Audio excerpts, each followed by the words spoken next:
Bonjour à tous, aujourd'hui neurodiversité épisode 3. Je voulais vous parler donc du QE. Vous vous rappelez, je vous ai expliqué la dernière fois que dans le quotient intellectuel, aujourd'hui même si on ne mesure que la partie cognitive, que moi j'appelle QL, quotient logique, il y a aussi une autre partie que l'on oublie très souvent et qui est malheureusement mal équilibré dans la façon de penser. C'est ce qu'on appelle le quotient émotionnel, QE.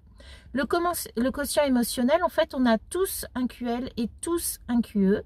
On en a évidemment un qui est plus impactant que l'autre. Ça ne veut pas dire plus fort, ça ne veut pas dire qu'on est plus intelligent si on est plus QL que plus E.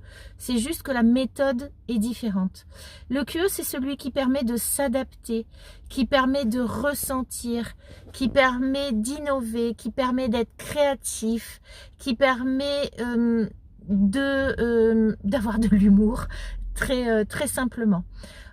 Aujourd'hui, on appelle, quand on est en excès de QE, c'est-à-dire qu'on a un QE au-dessus de la moyenne, on commence à l'appeler HPE, mais il y a très peu de temps encore, on l'appelait hypersensible. On appelait hypersensible essentiellement en France, ce qui fait que dans hypersensible, on entend sensible, et pour nous, Français, le mot sensible a tendance à vouloir dire faiblesse.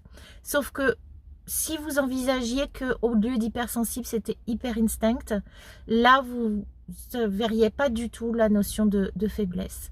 Je vous propose d'y réfléchir et je vais creuser davantage ce côté QE. Merci à vous, à très vite.